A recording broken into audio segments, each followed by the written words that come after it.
الحمدللہ الحمدللہ نحمدہ ونستعینہ ونستغفرہ ونؤمن بہ ونتوکل علیہ ونعوذ باللہ من شرور انفسنا ومن سیئات اعمالنا من یہدہ اللہ فلا مضل لہ ومن یضللہ فلا ہادی لہ ونشہد ان لا الہ الا اللہ وحدہ لا شریک لہ ونشهد أن سيدنا محمدا عبده ورسوله أرسله بالهدى ودين الحق ليظهره على الدين كله وكفى بالله شهيدا خصوص على أفضلهم وخاتم النبيين محمد الأمين وعلى آله وصحبه أجمعين فصلى الله عليه وسلم تسليما كثيرا كثيرا اما بعد فاعوذ باللہ من الشیطان الرجیم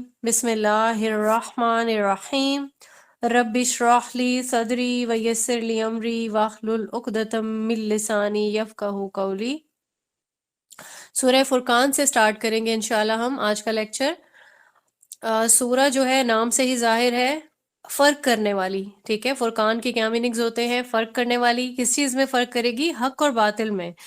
تو رکوع نمبر 1 میں 1 سے لے کے 9 تک کی جو آیات ہیں اس میں ہم دیکھتے ہیں کہ کیسے اس میں اللہ تعالیٰ کی عظمت اور پھر جو حق کے جو دشمن تھے، جو اعتراضات کرتے تھے، اور ان کے اعتراضات ہم سٹارٹ میں سورہ بقرہ سے ہی ہم پڑھتے آ رہے ہیں کہ ان کا یہاں پہ بیان کیا گیا ہے۔ کبھی وہ کہتے کہ یہ اللہ تعالیٰ کا کلام نہیں ہے بلکہ گزرے ہوئے جو قصے ہیں، کہانیاں ہیں، ایسا ہی کوئی مجموعہ ہے۔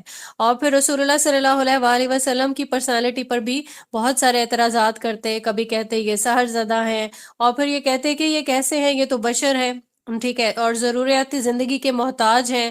اب یہ کیونکہ رسول ہیں تو ان کے پروٹوکول کے لیے ان کے ساتھ ساتھ فرشتے کیوں نہیں ہیں؟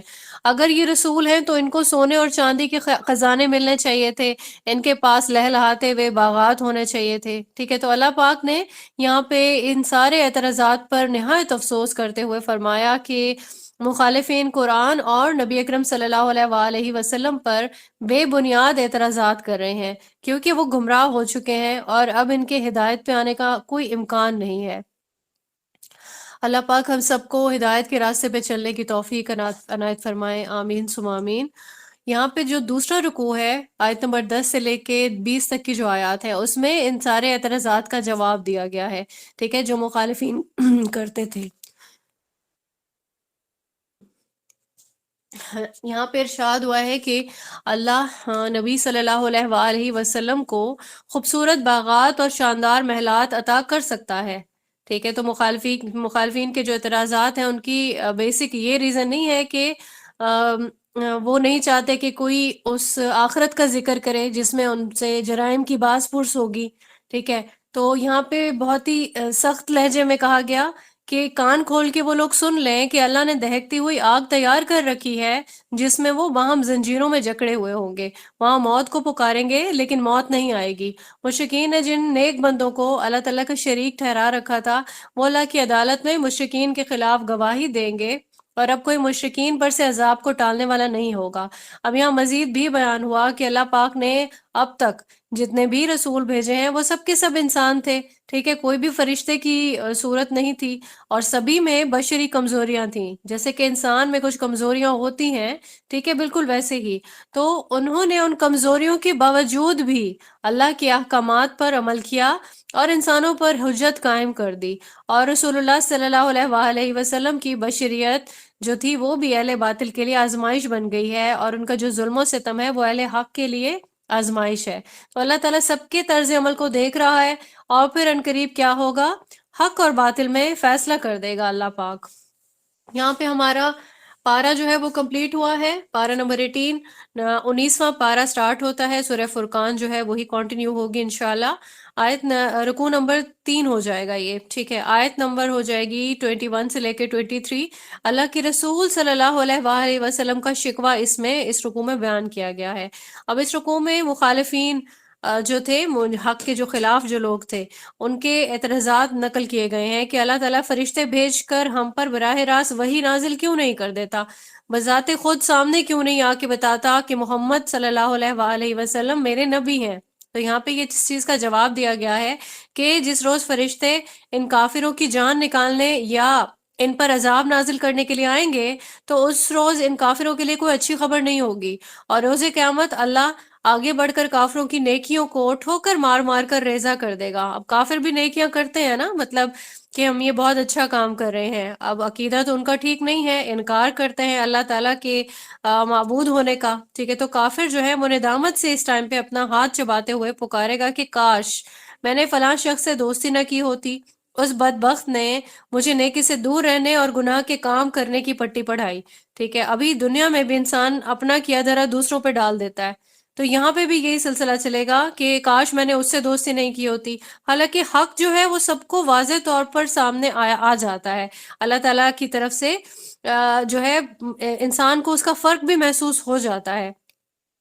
اب روز قیامت اللہ تعالیٰ کے رسول صلی اللہ علیہ وآلہ وسلم اللہ کی بارگاہ میں یہ شکوہ کریں گے کہ میری قوم نے قرآن جیسی عظیم نعمت کی ناقدری کی اور پھر اسے کنارہ کشی بھی کی۔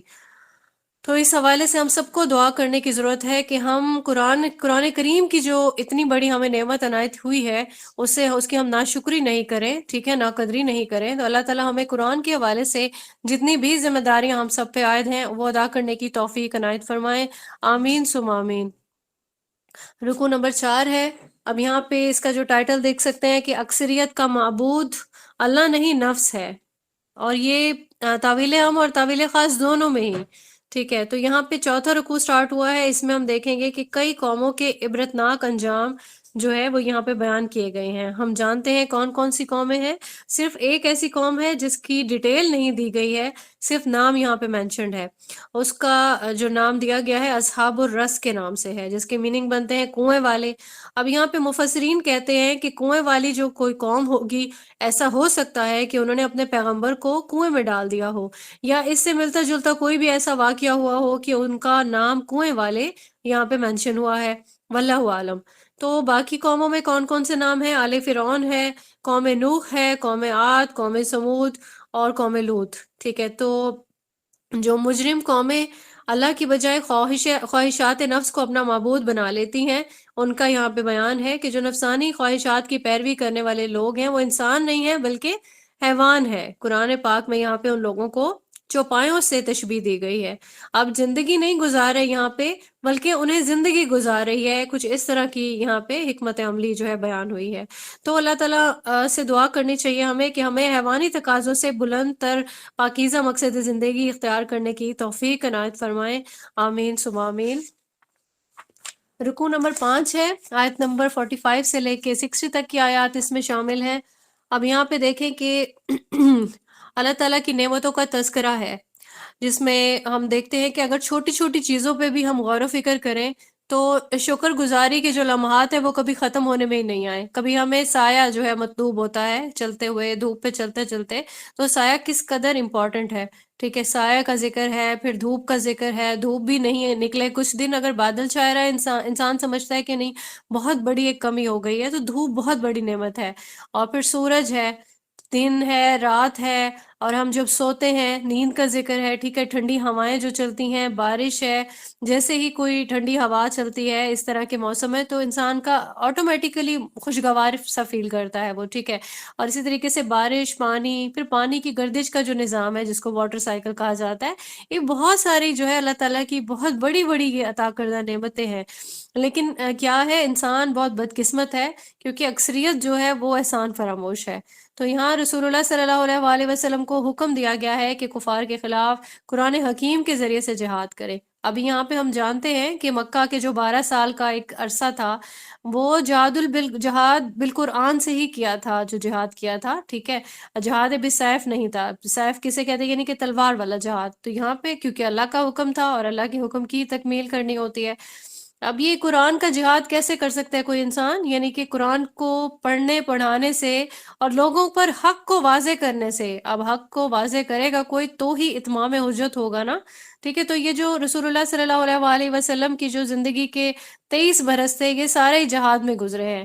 اب جو 15 سال ہم کہہ سکتے ہیں یہاں پہ کہ 15 سال صرف جو جہاد بالقرآن تھا وہ کیا تھا، یعنی کہ دعوت کے ذریعے سے جو جہاد کیا جاتا ہے، ٹھیک ہے، اس میں ٹیمز بنائی جن کو ہم جماعت کرتے کرتے ہیں، سب کی ایک اپنی ان کا تزکیہ کیا گیا، تربیت کی گئی، اور پھر ایک بہت ہی پرفیکٹ جو جسے ہم کہتے ہیں اصحاب کے ساتھ ایک جماعت تیار کر لی گئی۔ اور پھر جو باقی کے 8 سال ہیں اس میں بھی جہاد جو ہے وہ قرآن کے ساتھ بھی جاری رکھا گیا، لیکن ساتھ ساتھ جو ہے اللہ تعالیٰ کا جب جب حکم ہوا تو پھر یہ عسکری جہاد بھی کیا گیا، یعنی کہ دین حق کو غالب کرنے کے لیے۔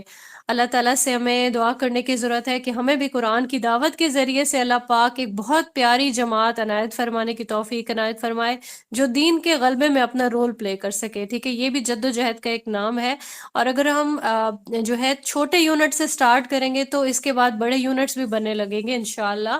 تو ہر طرح کے جو مراحل ہیں اس میں اپنا جو رول ہے وہ ضرور پلے کرنے کی اللہ پاک ہمیں توفیق عطا فرمائے، آمین ثم آمین۔ اب یہاں پہ رکوع نمبر 6 کا آغاز ہو رہا ہے۔ اس میں آیات ہیں آیت نمبر 61 سے لے کے 77 تک کی۔ اس رکوع میں اللہ تعالیٰ کے جو محبوب بندے ہیں ان کی صفات کا ذکر ہے کہ زمین پہ ایسے لوگ جو اللہ کے محبوب ہیں وہ کیسے چلتے ہیں، نہایت ہی عاجزی سے، اور تبلیغ اس وقت کرتے ہیں جب کوئی شخص بات سننے کی کیفیت میں ہو۔ ابھی ہم انشاءاللہ تبلیغ کی پہ بھی ایک پورا ایک لیکچر رکھیں گے کہ تبلیغ ایسے نہیں کر دی جاتی کہ بالکل ہی سٹارٹ کر دیں، اور سٹارٹ جب ایک انسان ابھی تھوڑا تھوڑا انٹرسٹ ہی لے رہا ہے آپ اسے کہو کہ نہیں تم تو بالکل ہی کبھی پردہ بھی نہیں کیا، تم تو اس لائق ہی نہیں ہو، کیسے کرو گی، تو سٹارٹ کے احکام ہی اس کو بتا دیں، ٹھیک ہے۔ تو اس میں ہم قرآن کریم میں بھی پڑھتے آئے ہیں گریجولی، جیسے کہ رسول اللہ صلی اللہ علیہ وسلم نے کیا، اور اللہ تعالیٰ کی سنت میں بھی یہی ہے نا، ٹھیک ہے۔ پہلے تھوڑا تزکیہ کر لیا، اب مکہ کی جو سختیاں تھی، پھر مدینہ کا ٹائم ہم دیکھتے ہیں کیسا ٹائم تھا، ٹھیک ہے۔ گریجولی احکامات آئے جیسے جیسے ٹیم بنتی گئی، اور پھر انسان سننے اور ماننے کی کیفیت میں بھی ہوتا ہے، کیونکہ ایک باڈی اللہ پاک کی طرف سے انسان کی ڈیزائن ہی اس طرح سے کی گئی ہے۔ اچھا، پھر یہاں پہ مزید صفات میں کیا چیز بیان کی گئی ہے، جو اپنے قیام و سجود جو ہے وہ طویل کرتے ہیں۔ اچھا، قیام و سجود طویل کون کرتا ہے؟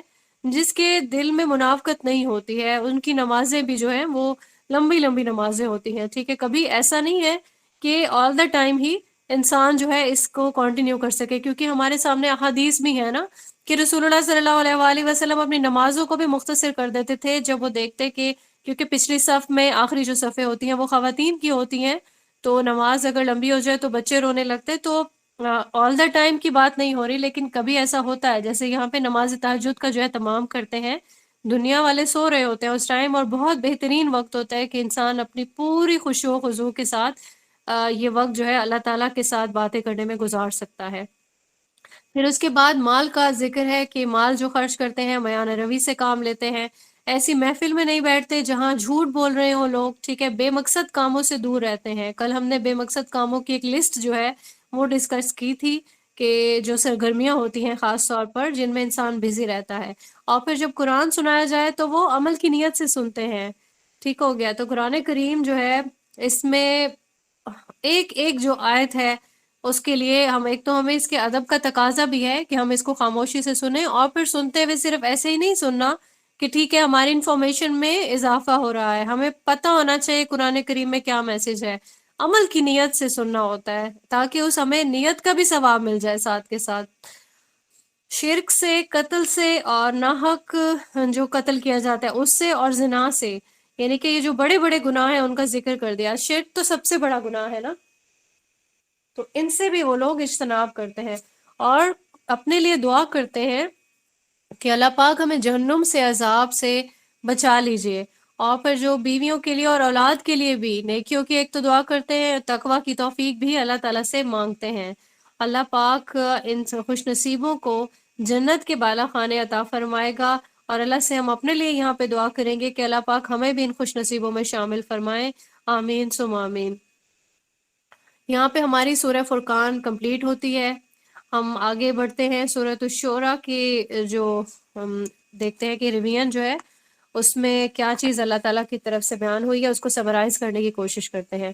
اب جہاں پہ یہ جو سورت ہے یہاں مشرکین مکہ پہ اتمام حجت کے حوالے سے ہے، ٹھیک ہے۔ اس سورہ میں اللہ تعالیٰ کی قدرتیں بیان ہوئی ہیں، اور 8 بار جو ہے ایسے الفاظ آئے ہیں جس کی میں ٹرانسلیشن پڑھوں گی۔ یقیناً ان میں ہے نشانی، اور ان کی اکثریت ایمان لانے والی نہیں ہے، اور بے شک اے نبی صلی اللہ علیہ وآلہ وسلم آپ کا رب زبردست ہے، رحمت کرنے والا ہے، رحم کرنے والا ہے، ٹھیک ہے۔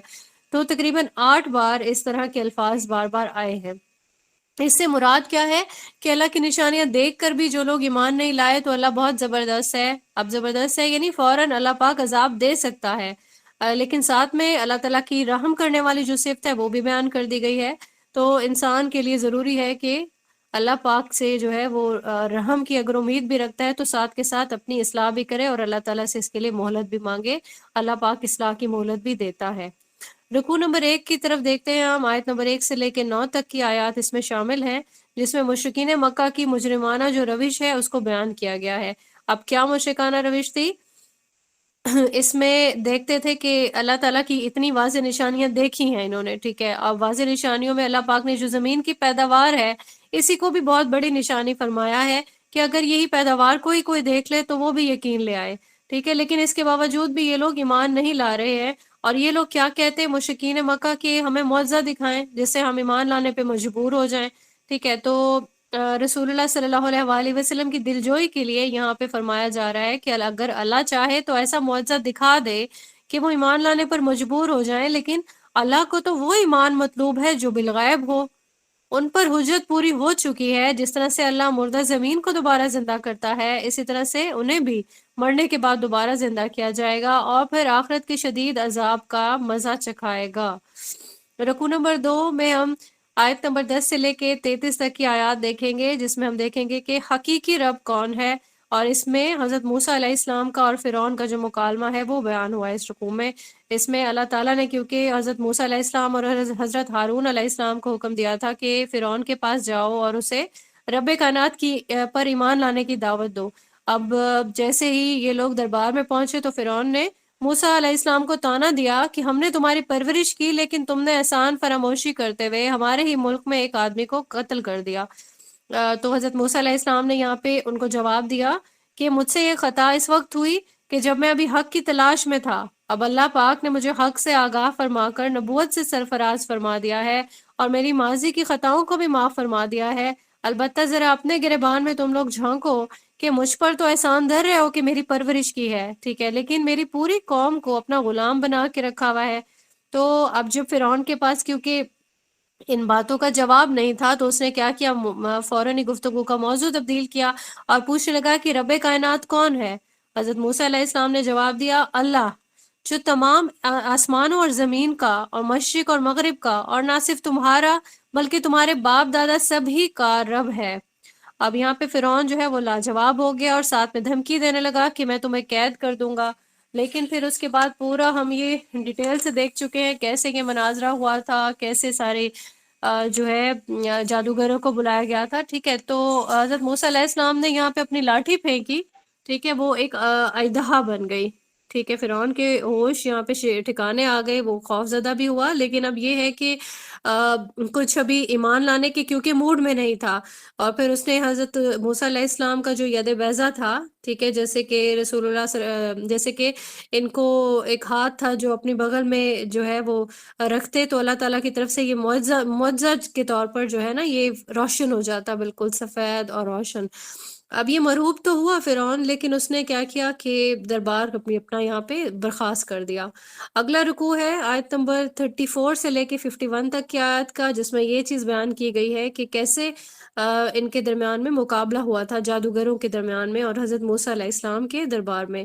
اب جب موسیٰ علیہ السلام کے جو انہوں نے کیونکہ اپنے معجزات پیش کیے تو ان کو جادوگر کہہ دیا، تو طے کیا گیا کہ اب یہ جو معجزات ہیں ان کا توڑ ماہر جو جادوگر ہوں گے ان کے ذریعے سے ہم کریں گے.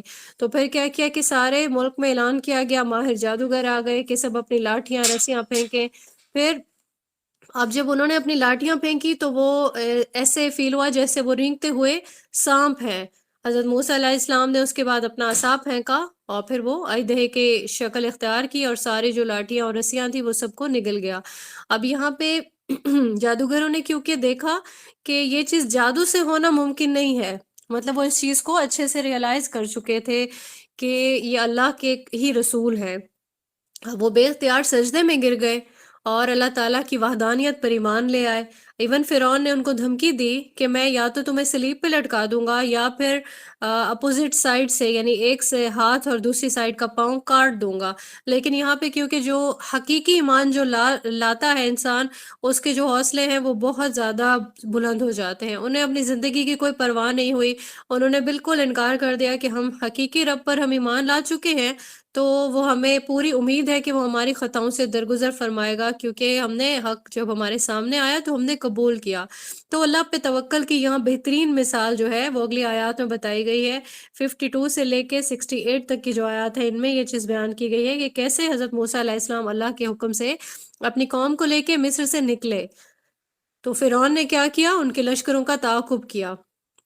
اب جیسے ہی فرعون کا لشکر ان کے بالکل قریب پہنچا تو قوم موسیٰ نے کہا ہم تو مارے گئے، پیچھے سے فرعون ہے اور آگے سمندر ہے اور کوئی بچاؤ کا راستہ نہیں ہے.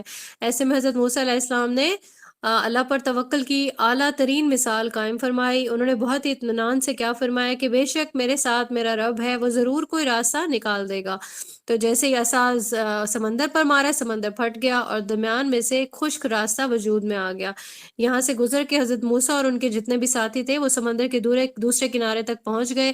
جبکہ فرعون کا لشکر جیسے ہی اس راستے کے درمیان میں پہنچا تو راستے کے دونوں طرف کا پانی مل گیا، وہ لوگ سب کے سب ڈوب کے ہلاک ہو گئے. اگلا رکوع ہے رکوع نمبر 4، 69 آیت سے سٹارٹ ہوگا یہ اور 104 تک کی آیات ہوں گی. اب یہاں پہ حضرت ابراہیم علیہ السلام کا جو ہے وہ تذکرہ کیا گیا ہے.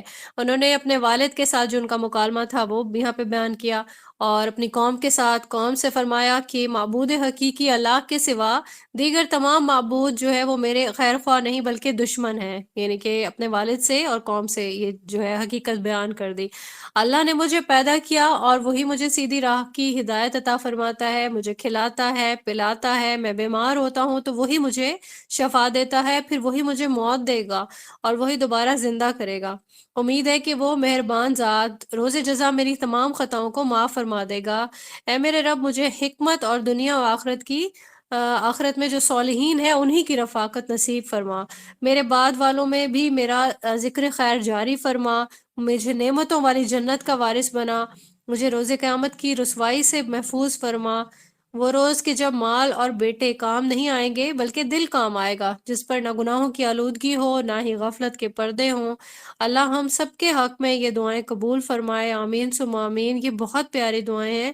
انسان کو اپنے لیے بھی یہ ایسی ہی دعا کرنی چاہیے کہ اللہ پاک ہمیں روز قیامت کی رسوائی سے ضرور محفوظ فرمانا. آمین ثم آمین. رکوع نمبر 5 ہے یہاں پہ، آیت نمبر 105 سے لے کے 122 تک کی آیات ہیں. یہاں پہ دیکھیں کہ پیشے کی جو اہمیت ہے وہ بیان ہوئی ہے کہ امپورٹنس اس چیز کی نہیں ہے بلکہ کیریکٹر کی اہمیت ہے. یہاں حضرت نوح علیہ السلام کا بیان ہے، ان کی بے لوث جو دعوت تھی اس کا بیان ہے.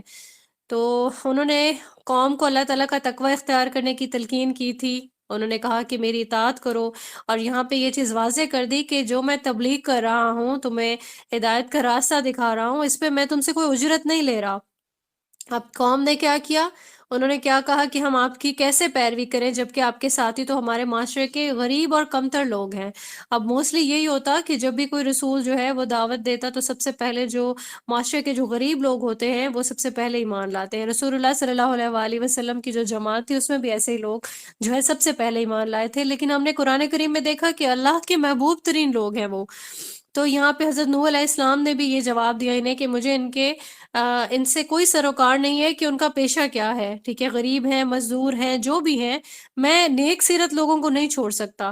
اور اسی طرح کی ایک طویل ان کے درمیان میں بحث ہوئی اور انہوں نے قوم نے کیا کہا حضرت نوح کو، ہم آپ کو سنگسار کر دیں گے. تو حضرت نوح نے علیہ السلام نے اللہ تعالیٰ سے مدد کی درخواست کی، اور پھر اللہ نے حضرت نوح اور ان کے اہل ایمان جو ساتھی تھے ان کو ایک کشتی کے ذریعے سے محفوظ رکھا، جبکہ باقی پوری قوم تھی وہ ایک طوفان کے ذریعے سے غرق ہو گئی. رکوع نمبر 6 ہے، 123 آیت سے سٹارٹ ہوتا ہے. یہاں پہ قوم عاد کی ہٹ دھرمی کا ذکر ہے. حضرت ہود علیہ السلام جو ہے انہوں نے قوم سے تقاضا کیا کہ اللہ کا تقوی اختیار کرو اور اس کے لیے میری اطاعت کرو.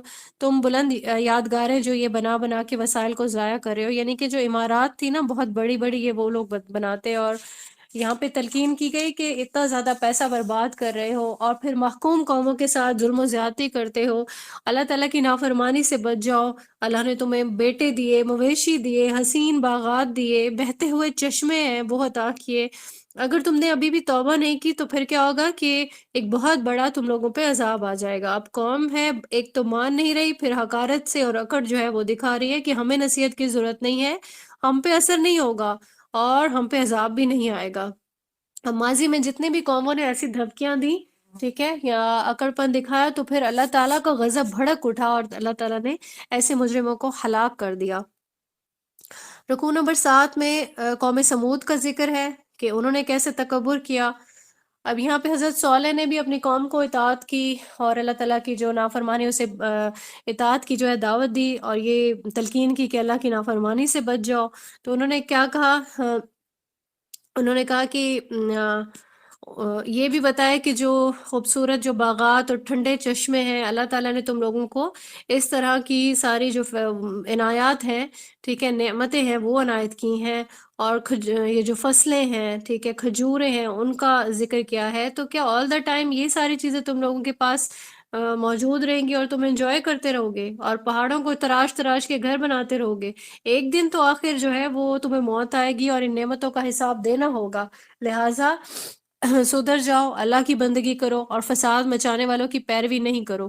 لیکن قوم نے ان کی دعوت کو قبول نہیں کیا، تکبر کیا، رد کیا، تو ان کی بشریت پر اعتراض کیا، ان سے کوئی معجزہ پیش کرنے کا مطالبہ کیا کہ ہمیں کچھ پہلے تو آپ ہمیں کچھ دکھائیں، معجزہ دکھائیں تاکہ ہم یقین لے آئیں، ایمان لے آئیں۔ تو اللہ تعالیٰ نے یہاں پہ ایک نشانی کے طور پر پہاڑ سے زندہ اونٹنی کو برآمد کیا، اور حضرت صالح نے قوم کو یہاں آگاہ کیا کہ یہ اونٹنی ہے اللہ تعالیٰ کی طرف سے، اس کے کھانے اور پینے کی راہ میں رکاوٹ نہیں ڈالنا اور نہ ہی اسے بری نیت سے ہاتھ لگانا ورنہ مارے جاؤ گے۔ قوم نے پھر بھی اس جو ہے معاملے پہ عمل نہیں کیا، اونٹنی کو ہلاک کیا۔ پھر ان کے ساتھ بھی وہی ہوا کہ ایک زلزلے نے پوری قوم کو ملیا میٹ کر دیا۔ 8ویں رکوع میں حضرت لوط علیہ السلام ہے، ان کی قوم کی بے حیائی کا ذکر کیا گیا ہے۔ حضرت لوط علیہ السلام نے قوم کو دعوت دی کہ اللہ کی نافرمانی سے بچو اور میرا کہنا مانو، تم ہم جنس پرستی کے بدترین گناہ میں ملوث ہو، اس سے باز آ جاؤ۔ تو قوم نے کیا کہا کہ آپ باز آ جاؤ اور ہمیں نصیحت نہ کرو، ادروائز ہم آپ کو بستی سے نکال دیں گے۔ تو اللہ تعالیٰ کے رسول نے اللہ سے مدد کی التجا کی، اور پھر اللہ تعالیٰ نے صرف ان کو جو گھر والے تھے، یعنی کہ ان کے ساتھ ان کی بیٹیوں کا تذکرہ پڑھا گیا ہے قرآن کریم میں، ان سب لوگوں کو بحفاظت جو ہے وہ بستی سے نکالا، لیکن کیونکہ بیوی جو تھی وہ انہی لوگوں کی بستی میں ہی رہی، کیونکہ وہ انہی لوگوں کو سپورٹ کرتی تھی، تو اللہ تعالیٰ نے ان سب کو، بستی والوں کو، ان کی بیوی سمیت الٹ دیا، اور پتھروں کی یا کنکریوں کی وہاں پہ بارش ہوئی، ساری کی ساری قوم نیست و نابود ہو گئی۔ رکوع نمبر 9 میں آتا ہے قوم شعیب کا تذکرہ۔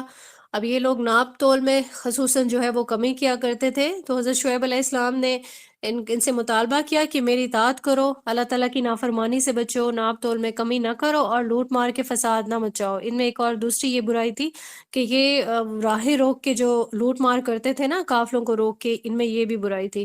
تو قوم نے حضرت شعیب علیہ السلام کی دعوت کو رد کر دیا اور کہا کہ ہم پر آسمان کو گرا دو۔ اللہ تعالیٰ نے ایک اندھیری والے دن جب آسمان پر سیاہ بادل چھائے ہوئے تھے، یہ مجرم جو قوم تھی اس کو بجلیاں گرا کر ہلاک کر دیا۔ میں تھوڑا سا پاز لے لوں، اذان ہو رہی ہے۔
اعوذ باللہ من الشیطان الرجیم، بسم اللہ الرحمن الرحیم۔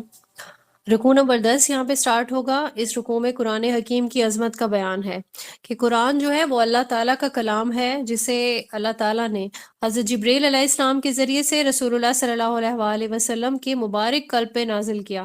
اب یہ جو نزول ہے الفاظ کے ساتھ واضح عربی زبان میں ہوا، اور اس کے نزول کی پیشن گوئیاں بھی موجود ہیں۔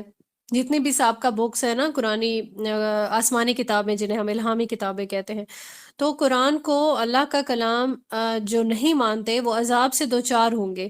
قرآن نہ کسی کاہن کا کلام ہے نہ کسی شاعر کا، اور شاعروں کی پیروی کرنے والے گمراہ قسم کے لوگ ہوتے ہیں۔ اب جو شاعر ہوتے ہیں ہر محفل کا رنگ دیکھ کے اسی کے مطابق شعر کہتے ہیں تاکہ داد وصول کر سکیں، اور وہ بڑے بڑے دعوے بھی کرتے ہیں، لیکن عمل کے اعتبار سے ان کے جو کیریکٹرز ہوتے ہیں وہ انتہائی پست ہوتے ہیں۔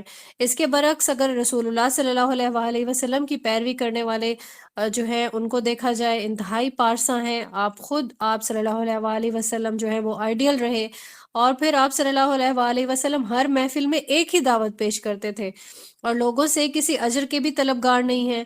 آپ صلی اللہ علیہ وآلہ وسلم لوگوں کو جس بات کی دعوت دیتے ہیں سب سے پہلے خود اس پہ عمل کرتے ہیں۔ البتہ کچھ نیک سیرت شاعر بھی ہوتے ہیں جو شریعت پر عمل کرتے ہیں اور شاعری کے ذریعے اللہ کا ذکر اور اسلامی تعلیمات کی تبلیغ کرتے ہیں، اور اسلامی شعار پر اعتراض کرنے والے جو شاعر ہیں ان کے خبیث کلام کا منہ توڑ جواب بھی دیتے ہیں۔ یہاں پہ ہماری سورہ شورا جو ہے وہ کمپلیٹ ہوتی ہے الحمدللہ۔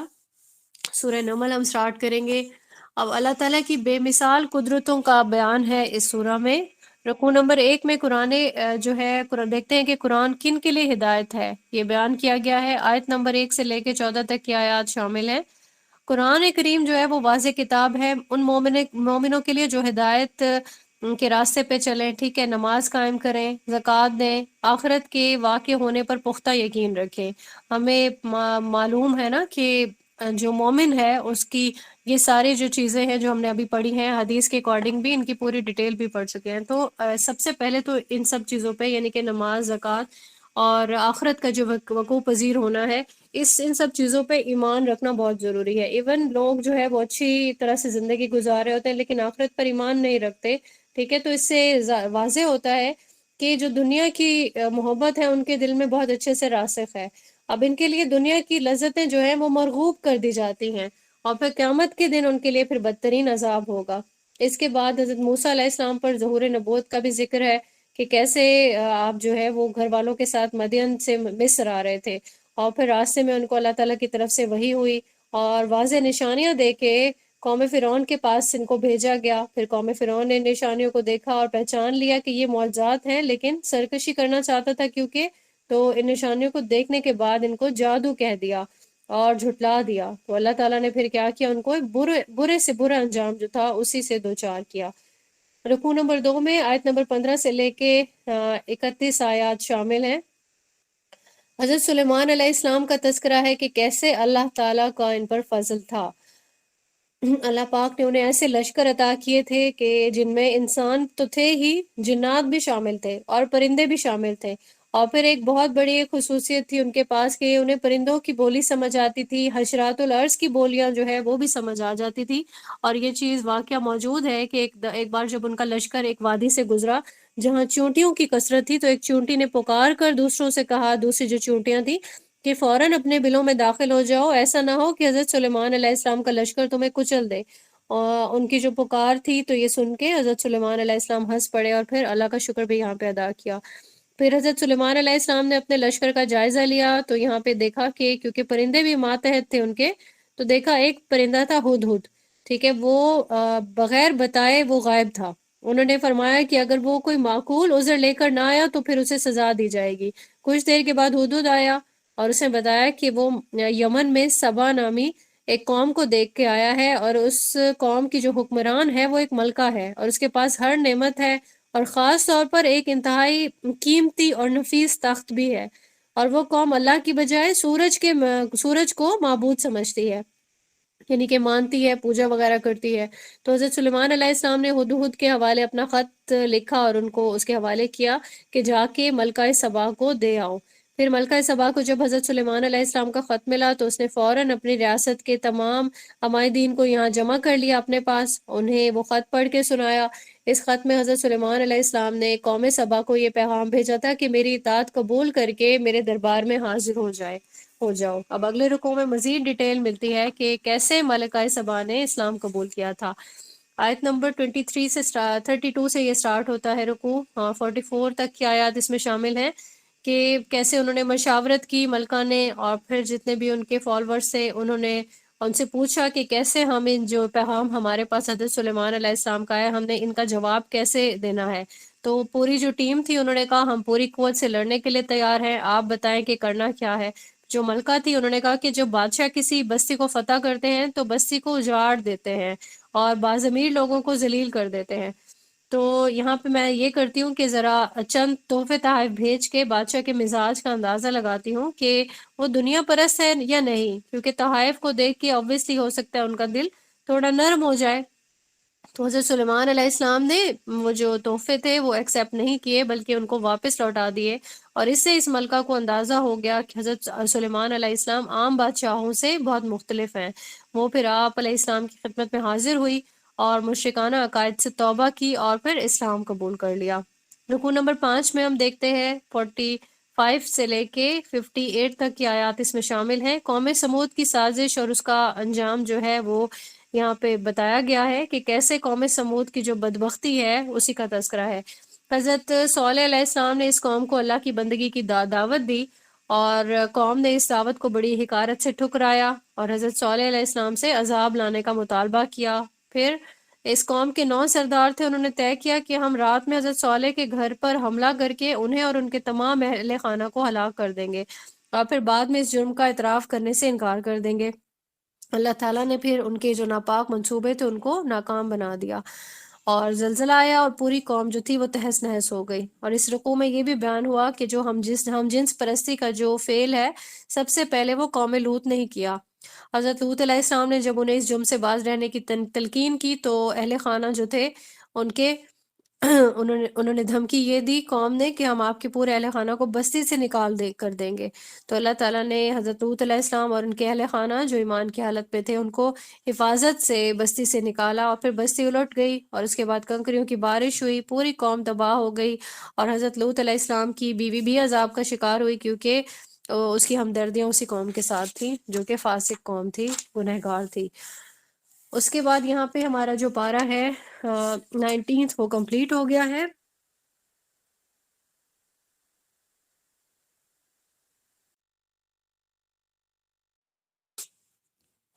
بیسواں پارہ یہاں پہ سٹارٹ ہوتا ہے، سورہ نمل ہی پڑھیں گے ہم، رکوع نمبر 5 ہوگا آیت نمبر 59 سے لے کے۔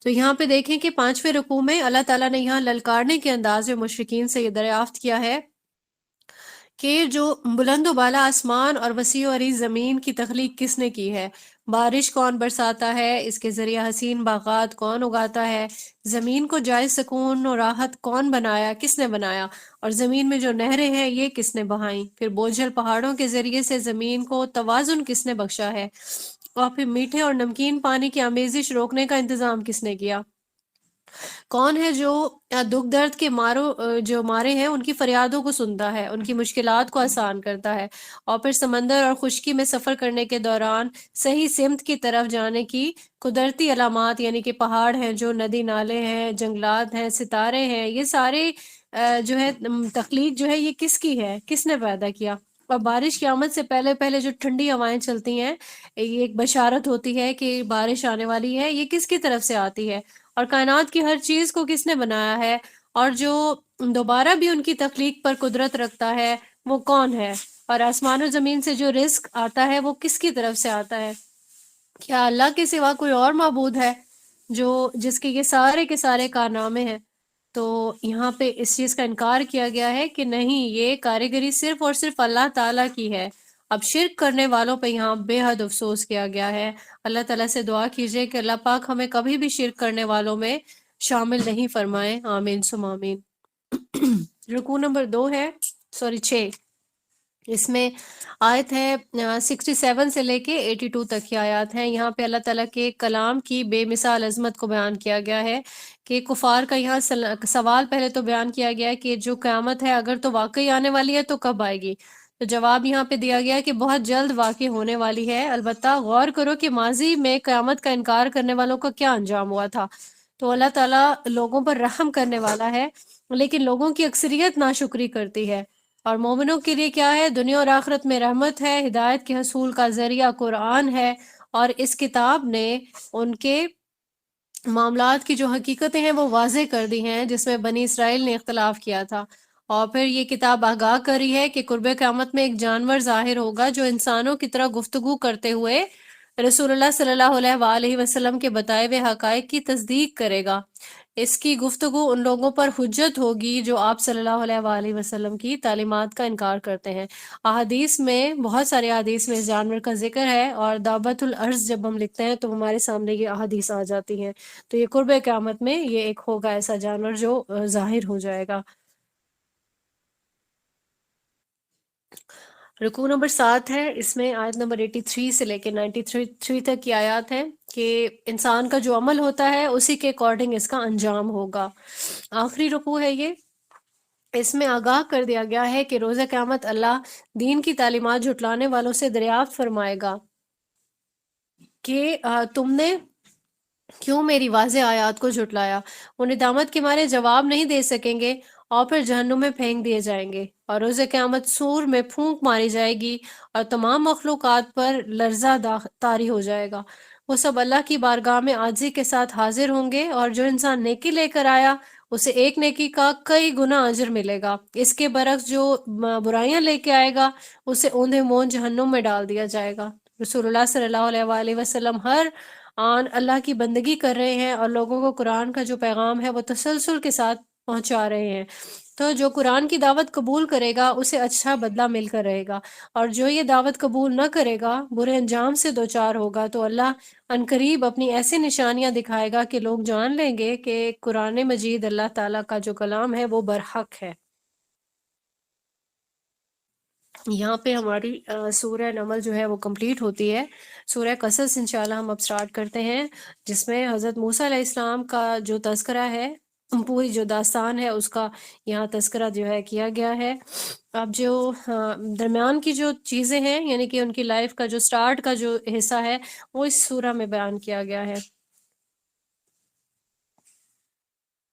رکوع نمبر 1 سے ہم سٹارٹ لیتے ہیں۔ آیت نمبر 1 سے 13 تک کا جو تذکرہ ہے اس میں اللہ کی ایک زبردست تدبیر کا ذکر ہے، کیونکہ فرعون جو تھا وہ ظالم تھا، اور حضرت موسیٰ علیہ السلام کی جو قوم تھی یعنی جو بنی اسرائیل، اس قوم کو اس نے غلام بنا رکھا تھا۔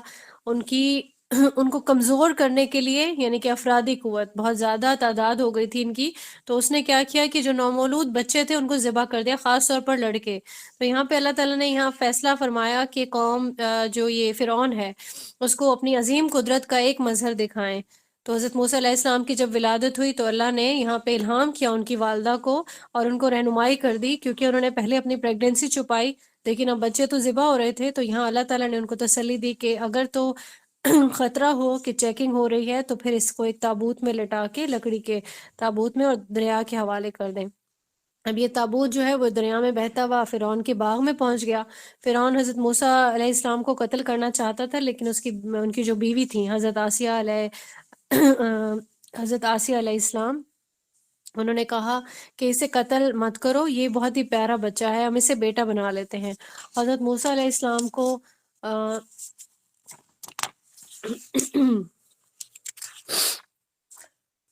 انہوں نے مطلب اڈاپٹ کر لیا ایک قسم سے، ٹھیک ہے، بیٹا بنا لیا۔ اور پھر اب یہاں پہ یہ تھا کہ جس طرح سے ماں نے اپنی بیٹی کو بھی وہاں پہ روانہ کیا ہوا تھا جو حضرت موسیٰ علیہ السلام کی ہمشیرہ تھیں، کہ اس تابوت کا پیچھا کرتے ہوئے ساتھ ساتھ دیکھنا کہ کیا معاملہ پیش آیا۔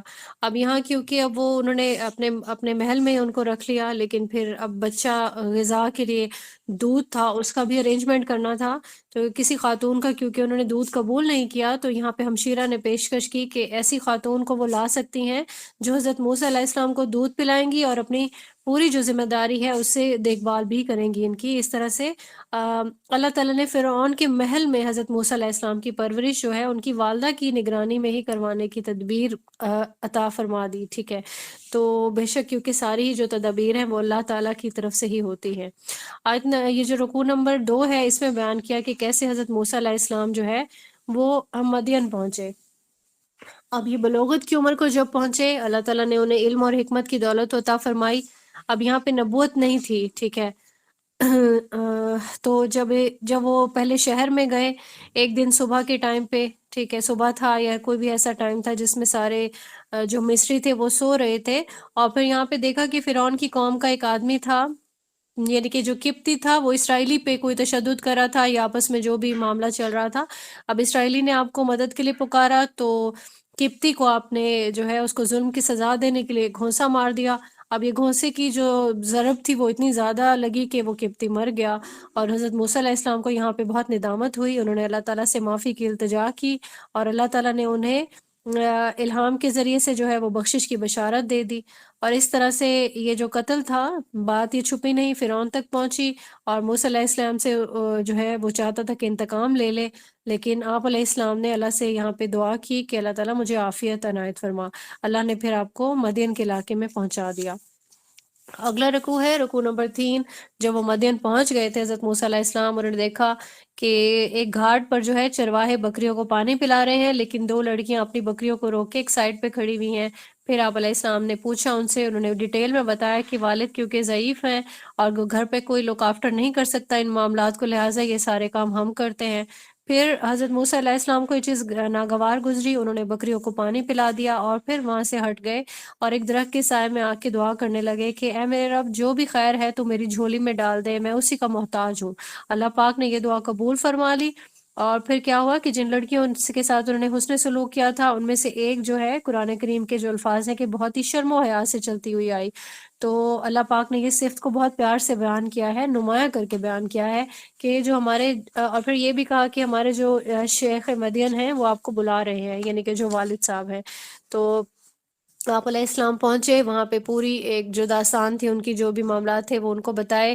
پھر شیخ مدین نے آپ علیہ السلام کو اطمینان دلایا کہ آپ یہاں پہ محفوظ ہیں، اور ساتھ میں ایک کانٹریکٹ بھی کر لیا، یعنی کہ یہاں پہ رہنے کے لیے آپ کو میری جو 10 سال تک یا 8 سال تک میری بکریوں کی دیکھ بھال کرنی ہوگی، گھر کے معاملات دیکھنے ہوں گے، اور پھر ایک بچی کا ہم جو ہے رہائش بھی آپ کو دیں گے اور ایک بچی کا نکاح بھی آپ سے کر دیں گے، اور یہ پیشکش جو ہے یہ قبول فرما لی گئی حضرت موسیٰ علیہ السلام کی طرف سے۔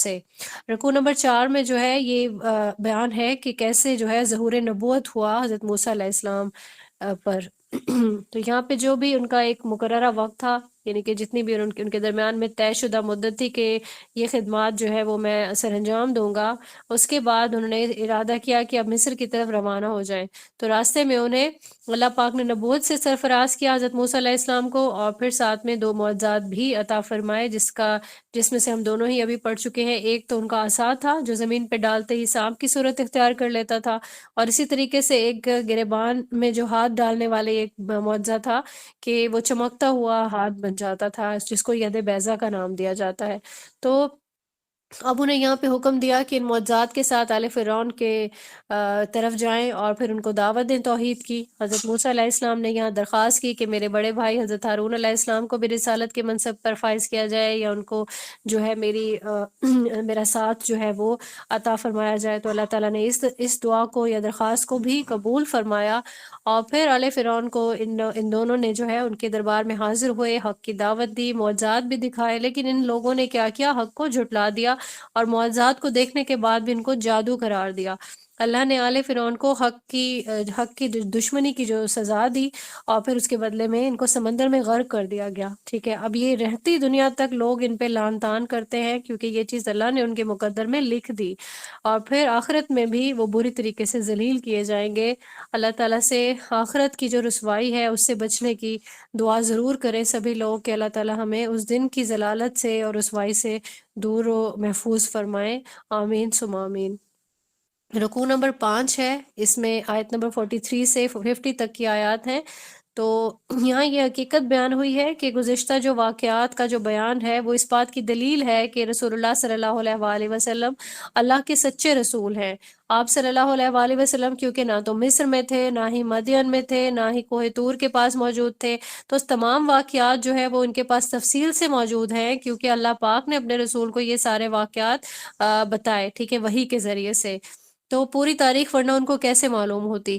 تو اب یہ ہے کہ یہ بھی ایک معجزہ ہے، اس پہ ہی ایمان پہلے تو مشرکین کو لے آنا چاہیے تھا، اپنے جو ان کے عقائد ہیں ان کی اصلاح کر لیتے، اور پھر آپ صلی اللہ علیہ وآلہ وسلم کے آنے سے پہلے مشرکین مکہ پہ کوئی عذاب آ جاتا تو وہ کیا کہتے کہ اللہ تو نے ہماری طرف رسول کیوں نہیں بھیجا، اور اگر تو رسول بھیج دیتا تو ہم بھی ایمان لے آتے، ہم یوں برباد نہ ہو جاتے۔ تو اب دیکھیں کہ رسول آ چکے ہیں تو وہ اب کیا کہتے ہیں کہ جیسے تورات کو لکھی ہوئی تختیوں کی فارم میں آئی تھی، تو ہمیں کیوں لکھی ہوئی تختیوں کی فارم میں ہمارے پاس قرآن کیوں نہیں آیا، یا جو بھی وہی جو رسول اللہ صلی اللہ علیہ وآلہ وسلم بیان کرتے تھے۔ تو اب یہ بھی ایک قابل غور بات ہے ان کے لیے کہ اگر تورات کا بھی ان لوگوں نے انکار کر دیا تھا، ٹھیک ہے، تو اس کے علاوہ ان سے یہاں پہ ایک چیلنج دے دیا گیا اللہ کی طرف سے کہ اے نبی ان سے کہہ دیں کہ تم تورات اور قرآن کے علاوہ کوئی اور اللہ کی کتاب لے آؤ، میں اس کی پیروی کروں گا۔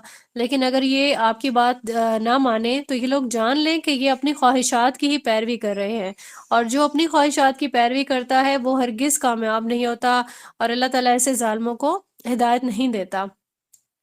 اب جو ہدایت کی بات ہے وہ اگلے رکوع نمبر 6 میں بیان کر دی گئی کہ ہدایت جو ہے وہ صرف اللہ ہی دے سکتا ہے، اور مشرکین مکہ کی جو محرومی اور اہل کتاب کے جو صالحین کی خوشبختی ہے وہ اس رکوع میں بیان کی گئی ہے کہ جو مشرکین مکہ کے سامنے قرآن کریم تسلسل کے ساتھ نازل ہوتا رہا لیکن پھر بھی ان کو وہ ہدایت سے محروم رہے، ٹھیک ہے، کیونکہ وہ چاہتے بھی نہیں تھے کہ ہدایت آئے ان کو، ٹھیک ہے، ملے انہیں۔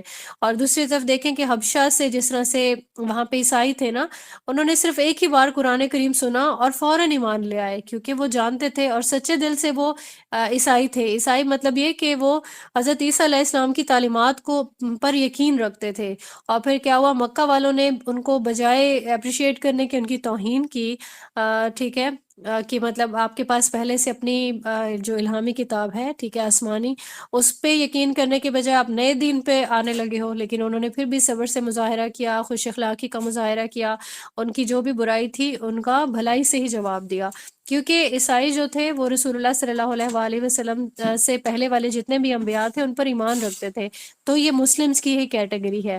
اب جو نبی اکرم صلی اللہ علیہ وآلہ وسلم پر ایمان لا کے گویا یہ لوگ دوبارہ مسلمان ہو گئے ہیں، تو اللہ تعالیٰ نے ان کو دوہرے اجر کی بشارت دی ہے۔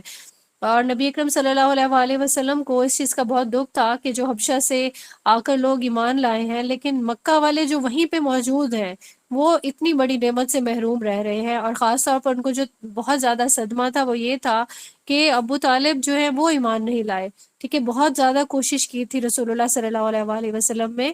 ابو طالب جو تھے وہ چچا تھے رسول اللہ صلی اللہ علیہ وآلہ وسلم کے، تو اللہ تعالیٰ نے یہاں تسلی دی آپ صلی اللہ علیہ وآلہ وسلم کو کہ آپ کا جو کام ہے، جو رسپانسبلٹی دی گئی ہے وہ ہے کہ آپ حق کو پہنچا دیں، ٹھیک ہے، آپ نے بہت اچھے سے یہ جو فریضہ تھا اچھے سے آپ نے پرفارم کر دیا، آپ نے حق کو پہنچا دیا اور رسپانسبلٹی پوری کی۔ اب لیکن ہدایت دینا آپ کے اختیار میں نہیں ہے، اور جو مشرکین مکہ ہیں یہ بھی دعائی دیتے رہے کہ اگر ہم نے بت پرستی کی نفی کر دی تو پھر ہم برباد ہو جائیں گے۔ انسان کو اپنی دنیا بہت عزیز ہوتی ہے نا، اب ان کا جو کانسیپٹ تھا وہ کیا تھا کہ خانہ کعبہ میں کیونکہ بہت سارے جو قبیلے ہوتے ہیں نا ان کے سردار آ کے اپنے اپنے بت رکھ جاتے تھے، ٹھیک ہے، تو سارا سال یہ لوگ ان بتوں کی حفاظت کرتے، ان کی صفائی ستھرائی کرتے اور بدلے میں نذرانے وغیرہ وصول کرتے تھے، ٹھیک ہے، تو ان کو مذہبی امام بھی سمجھتے کہ ہمارے تجارتی اب یہ کیا ہوتا کہ بدلے میں وہ لوگ جو ان کے قافلے وغیرہ ہوتے وہ ان قافلوں کو بھی کچھ نہیں کہتے تھے، تو مطلب ایک گیو اینڈ ٹیک کا ایک سلسلہ چل رہا تھا، تحفے تحائف کا ایک سلسلہ چل رہا تھا۔ تو اب یہ لوگ کیا کہتے کیونکہ حق کو مانتے تو تھے لیکن اس پہ جو ہے ایمان نہیں لاتے تھے، تو یہاں پہ یہ کہتے کہ اگر ہم نے بت پرستی کی نفی کر دی تو ہماری معیشت تو تباہ ہو جائے گی، ٹھیک ہے، تو یہاں پہ اللہ تعالیٰ کی طرف سے کیا جواب دیا گیا کہ جمے ہوئے کاروبار اور مضبوط معیشت جو ہے وہ تباہی سے نہیں بچا سکتی۔ اگر گزشتہ قوموں کی تباہی کی داستانیں اور عبرتناک مثالیں آپ لوگ اچھے سے دیکھ لو، وہ سامنے ہیں آپ کے کہ دنیا کا جو مال و اسباب ہے یہ سارا گھٹیا ہے اور وقتی ہے، آخرت کی ہی جو نعمتیں ہیں وہ دائمی ہیں اور اعلیٰ ہیں، اور وہ لوگ واقعی احمق ہیں جو دنیا میں اپنی معیشت اور خوشحالی کو جو ہے وہ امپورٹنس دیتے ہیں، پرائورٹی دیتے ہیں، اور حق کا ساتھ دینے پر ان کو ترجیح جو ہے، یعنی حق کو ترجیح نہیں دیتے ہیں بلکہ اپنی خوشحالی کو ترجیح دیتے ہیں، تو ان لوگوں کو بے وقوف کہا گیا ہے۔ اللہ تعالی ہم لوگوں کے بھی دلوں سے دنیا پرستی کو نکالے اور ہم لوگ بھی آخرت کی طرف فوکس جو ہے رہنے میں وہ کامیاب ہو سکیں، آمین ثم آمین۔ رکوع نمبر 7 ہم دیکھیں گے، آیت نمبر 61 سے لے کے 75 تک کی آیات اس میں شامل ہیں کہ یہ روز قیامت میں مشرکین کی جو بے بسی ہے اور ذلت ہے اسی کا تذکرہ اس رکوع میں کیا گیا ہے۔ کہ یہاں پہ آگاہ یہ کیا گیا کہ ایسے لوگ گھاٹے کا سودا کرتے ہیں جو عارضی دنیا میں عیش کرنا چاہتے ہیں، لیکن آخرت کی جو زندگی ہے جس میں ہمیشہ ہمیشہ کی جو زندگی ہے اس میں یہ چاہتے ہیں کہ قیدی بن کر رہیں، ٹھیک ہے، جہنم کی آگ کا مزہ چکھیں۔ اب جو روز قیامت اللہ تعالیٰ مشرکین سے پوچھے گا کہ کہاں ہے تمہارے وہ خود ساختہ معبود جنہیں تم بہت بڑا اور بہت با اختیار سمجھتے تھے، تو معبودان باطل یعنی کہ جو دنیا دار اور مذہبی اور جو سیاسی پیشوا ہیں وہ کیا کہیں گے کہ ہم تو خود گمراہ تھے اور ہم نے ان کو بھی گمراہ کر دیا۔ اب مشرکین سے کہا جائے گا کہ اپنے معبودوں کو پکارو، اب وہ پکاریں گے لیکن ان کو کوئی جواب نہیں ملے گا، ٹھیک ہے۔ اسی میں خیر ہے کہ ہر قسم کے جو شرک سے انسان سچی توبہ کر لے، اللہ کو معبود مانا جائے جو پورے کا پورا اختیار رکھتا ہے، اور پھر اگر وہ بندوں پر ہمیشہ کے لیے رات طاری کر دے تو کوئی جو ہے وہ دن کا اجالا لانے والا ہے نہیں، ٹھیک ہے، یہ چیز واضح ہے سبھی کو۔ اور اگر اللہ تعالیٰ چاہے کہ سارا وقت دن رہے تو کون سی طاقت ہے جو کبھی رات لا سکے گی تاکہ سکون جو ہے وہ میسر آئے۔ اور روز قیامت ہر امت کے رسول جو ہے اللہ کی طرف سے اس امت پر گواہ بن کر آئیں گے، اور وہ گواہی دیں گے کہ انہوں نے امت تک توحید کی جو دعوت تھی اس کو پہنچانے کا حق ادا کر دیا تھا، اور مشرکین کے پاس کوئی جواز نہیں ہوگا کہ جو بھی وہ شرک کرتے تھے تو بے بس ہوں گے، لاچار ہوں گے، ٹھیک ہے، اور ان کے جو خود ساختہ جو معبود ہیں وہ بھی ظاہری بات ہے ان کے کام نہیں آ سکیں گے۔ تو یہ بہت واضح طور پر اس رکوع میں بیان کر دیا گیا ہے۔ نیکسٹ رکوع میں قارون کا ایک عبرتناک واقعہ ہے جو انٹرسٹنگ بھی ہے اور عبرت بھی رکھتا ہے کہ جو دنیا پرست لوگ ہوتے ہیں، دنیا کی طاقتیں، دنیا کی دولت، مال اور عیش و عشرت کو دیکھ کے جو امپریس ہونے والے لوگ ہیں ان کے لیے ایک بہت بڑا یہاں پہ ایک اگزامپل ہے جو قرآن کریم میں درج کر دی گئی ہے اللہ تعالیٰ کی طرف سے۔ اب جو قارون تھا، ابھی بھی اس قارون کے خزانے کی جو ہے وہ اگزامپل کوٹ کی جاتی ہے، ٹھیک ہے، ہماری ڈیلی کی جو لینگویج ہے اس میں بھی لوگ اکثر کہتے ہیں کہ کیا اس کے ہاتھ کوئی قارون کا خزانہ لگ گیا، یعنی اس آدمی کے پاس اتنا زیادہ خزانہ تھا کہ اس کو بہت بڑی بڑی چابیوں کا ذکر ہے، یعنی بہت بڑے بڑے لاکس، یہ مطلب بہت سیو کرنے کے لیے اس کو ارینجمنٹ کرنا پڑتا تھا، ٹھیک ہے۔ بہرحال قارون جو ہے وہ بنی اسرائیل سے تعلق رکھتا تھا، اس کے پاس بہت زیادہ دولت تھی فرعون کی طرف سے، کیونکہ یہ بنی اسرائیل کو دبا کے رکھتا اور فرعون کا ساتھی بنتا تھا، باطل کا ساتھ دے رہا تھا، ٹھیک ہے۔ تو بدلے میں کیا ہوتا کہ اس کو بہت زیادہ خزانے ملے ہوئے تھے۔ اب یہ کیا تھا کہ دولت میں یہ بہت زیادہ تکبر کرتا تھا کہ بہت میرے پاس دولت ہے، اور مزید بھی وہ اسی طرح ایجنٹ بنا رہتا تھا فرعون کا، مزید ظلم پہ ظلم یہ کر رہا تھا۔ اب اہل خیر جو تھے وہ اس کو نصیحت کرتے تھے کہ زمین میں ناحق تکبر نہیں کرو، اور دولت کے ذریعے جو ہے وہ خیر کے کام کرو، کیونکہ جس کے پاس دولت ہوتی ہے اللہ تعالیٰ کی طرف سے یہ آزمائش ہے، اور اللہ تعالیٰ کا حکم بھی ہے کہ میری ہی عطا کردہ دولت ہے یہ، تو خیر کے کاموں میں خرچ کرنے چاہیے۔ تو جو ظلم و ستم جو کر رہے ہو یہ بھی نہ مچاؤ، مطلب اس کو نصیحت کی جاتی، لیکن یہ کیا کرتا ہے، یہ بہت تکبر سے جواب دیتا کہ مجھے جو میرا مال اور دولت جو ملا ہے وہ مجھے میرے علم کی بنیاد پر ملا ہے۔ اور یہاں پہ اب دیکھیں کہ ماضی میں جو ہلاک ہونے والی جو قومیں ہیں دولت اور طاقت کے اعتبار سے وہ اس سے کہیں زیادہ تھی، ٹھیک ہے۔ تو ایک روز کیا ہوا کہ پوری جو ہے شان و شوکت سے وہ شہر میں نمودار ہوا، اور دنیا دار جو تھے لوگ یعنی کہ جو امپریس ہوتے تھے انہوں نے دیکھا، حسرت کی کہ کاش ہمیں بھی ایسے ہی خزانے عطا ہو جائیں۔ اور ایسے میں جو علم رکھنے والے لوگ تھے جو حقیقت جانتے تھے انہوں نے کیا کہا کہ نہیں، اصل خزانہ تو نیکیوں کا خزانہ ہے یا ثواب ہے جو مومنوں کو ملتا ہے۔ اور پھر کیا ہوا کہ اللہ تعالیٰ نے قارون کا جو اس کا مال اور اس کے پاس جتنے بھی وسائل اسباب تھے ان کے سمیت اس کو زمین میں اللہ پاک نے دھنسا دیا۔ اور وہی لوگ جو کیا کرتے پہلے امپریس ہو رہے تھے اور کہ ہمارے پاس بھی ایسی دولت آ جائے، اب وہ کیا کریں، وہ اللہ کا شکر ادا کرنے لگے ہیں کہ اللہ کا شکر ہے کہ ہم اس تباہی کا حصہ نہیں بنے ہیں، اور کیونکہ ان کو یہاں پہ سمجھ آ گئی کہ اللہ تعالیٰ کے دیے پہ راضی رہنے میں ہی عافیت ہے۔ رکوع نمبر 9 کی طرف بڑھتے ہیں، 83 سے لے کے 88 تک کی آیات ہیں۔ یہاں پہ ہم دیکھتے ہیں کہ آخرت میں کون سرخرو ہوگا، کہ آخرت کا جو اجر و ثواب ہے ان کے لیے جو نہ فرعون کی طرح زمین میں سرکشی کریں، جو نہ قارون کی طرح سے فساد مچائیں، تو روز قیامت جو شخص نیکی لائے گا اسے ایک نیکی کا کئی گنا زیادہ اجر ملے گا۔ اس کے برعکس جو بد نصیب ہیں، یعنی کہ جو برائی لائیں گے، ان کو کیا ہوگا؟ ان کی برائی کا ویسا ہی بدلہ ملے گا۔ تو رسول اللہ صلی اللہ علیہ وآلہ وسلم کو یہاں بشارت دی گئی ہے، جس رب تعالیٰ نے آپ صلی اللہ علیہ وآلہ وسلم پر قرآن حکیم لوگوں تک پہنچانے کی ایک بھاری رسپانسبلٹی دی ہے، وہ آپ صلی اللہ علیہ وآلہ وسلم کو ضرور کامیابی کی اعلیٰ منازل تک پہنچائے گا۔ اللہ نے آپ صلی اللہ علیہ وآلہ وسلم کو نبوت اور رسالت سے سرفراز کیا اور اپنے خاص فضل سے یہ چیزیں عنایت فرمائیں، تو اس کے شکر کا یہ تقاضا ہے کہ آپ صلی اللہ علیہ وآلہ وسلم اسی کے ہو کر رہیں، اور کافروں کے ساتھ کوئی بھی کمپرومائز نہیں کرنا، صرف اللہ کی بندگی کرنی ہے، اور اللہ کے سوا کوئی معبود نہیں ہے۔ اللہ کی جو ذات ہے وہ ہمیشہ قائم و دائم رہنے والی ہے، اور ہر فیصلے کا اختیار بھی اللہ کے پاس ہے۔ اور روز قیامت جو بھی انسان ہے، سبھی نے اللہ تعالیٰ کے سامنے ہی حاضر ہونا ہے۔ یہاں پہ ہماری سورہ کمپلیٹ ہوتی ہے، الحمدللہ سورہ قصص ہم نے کمپلیٹ کر لی ہے۔ اچھا، سورہ عنکبوت کے ہم نے صرف 4 ہی رکوع پڑھے تھے، تو میں چاہوں گی کہ اس کو بھی آپ ریڈی کر لیں، ٹھیک ہے؟ تو جو بھی سوال اگر سورہ عنکبوت میں سے آیا تو ان پہلے 4 رکوع میں سے آئے گا، اس کو بھی ہم دیکھ لیتے ہیں کہ ہم نے کیا پڑھا۔ پہلا جو رکوع ہے سورہ عنکبوت کا، اس میں صبر اور استقامت کی تلقین کی گئی ہے کہ صرف کلمہ پڑھ لینے سے جنت نہیں ملتی ہے، ٹھیک ہے؟ کہ لوگ ایسے نہ سمجھنے لگ جائیں کہ صرف زبان سے ہی ایمان کا اقرار کر دیا اور پھر ہم جہنم سے بچ گئے۔ اللہ آزمائش کے ذریعے سے ظاہر کر دے گا کہ کون سچا مومن ہے اور کون جھوٹا، اور جو لوگ آزمائشوں میں ثابت قدم رہیں گے، اللہ ان کے گناہ معاف فرما دے گا اور انہیں بھرپور اجر بھی دے گا۔ ساتھ میں یہاں والدین کے ساتھ حسن سلوک کا حکم اللہ تعالیٰ نے دیا، اور پھر یہاں یہ چیز واضح کر دی کہ اللہ تعالیٰ نے جو حکم دیا کہ والدین کے ساتھ حسن سلوک کرنا ہے، نافرمانی نہیں کرنی، لیکن شرک کرنے پہ اگر وہ مجبور کرنے لگے تو ان کی بات نہیں مانی جائے گی، لیکن ان کے ساتھ اچھے سے پیش آنا ہے، ان کے ساتھ سخت لہجے میں بھی بات نہیں کرنی۔